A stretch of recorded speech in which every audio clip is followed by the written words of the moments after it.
Sure enough, a guy comes up. He's a former fighter pilot. He says, "How would you like to fly in an airplane?"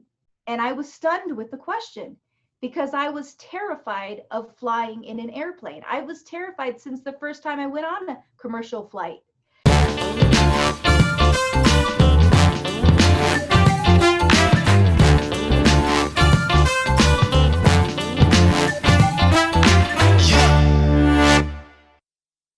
Now, you've achieved some incredible achievements along the way. There's some really amazing things that you've done. And there's things that people with both arms and hands and fingers and stuff like that would find massively complicated and difficult and challenging to do.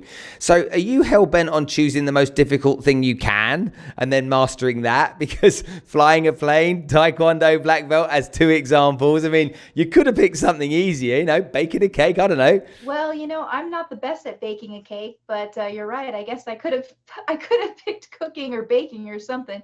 But these opportunities really crossed my path, and I've been the type of person to always say yes when an opportunity came my way. I had no idea. If you would have asked me before I started flying, would I have ever become a pilot? I probably would have said, "You're crazy.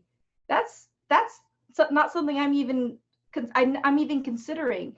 And I just left the airport this morning and realizing, I went out to see the plane that I fly, and I was like, this is unbelievable. Even for me, I have to remind myself that that's something I can't take for granted, is that this opportunity that I have as a woman without arms to fly an airplane anytime I want to go out and fly, it's pretty incredible. So I pick things as they come to me. It wasn't necessarily that I said, I'm going to find the hardest thing possible, like flying a plane or becoming a 4th degree black belt in Taekwondo. It was never that. It was just the opportunities came. As a child, I started Taekwondo when I was 10 years old, and I made my way up in the ranks, and here I am as an adult with a 4th degree black belt.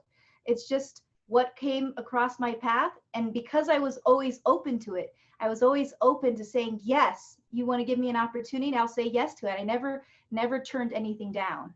All right, okay, that's all great, okay, and I get the thing with being 10 years old because we're kind of introduced to things at 10 years old a lot easier than we will be when we're older. How old were you when the opportunity to fly came up? I was 21 when the first opportunity to fly came up. All right, so you're 21 years old.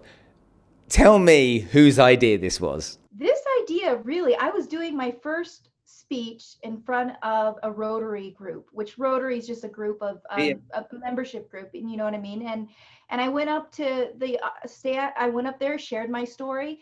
Sure enough, a guy comes up. He's a former fighter pilot. He says, "How would you like to fly in an airplane?"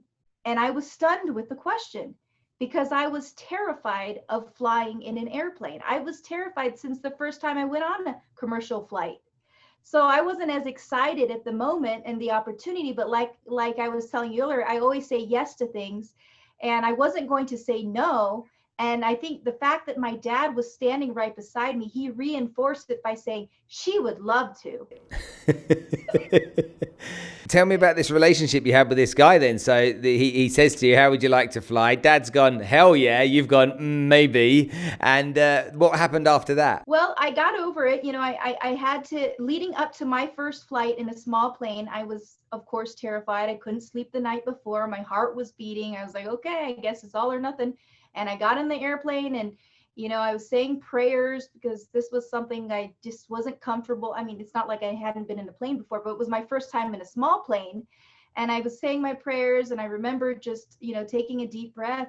And the moment I was airborne, it was like, I guess it was really built up in my head, because I still am terrified of flying on occasion, because you have to have a little fear to be a good pilot. You have to be on your toes. And for me, literally on my toes, keeping that in mind, that fear sometimes keeps us more aware of things. So I did decide to go up and, went up on that first flight. And that was the moment I committed to becoming a pilot, to doing whatever it takes to have this tremendous experience of flying an airplane in the sky.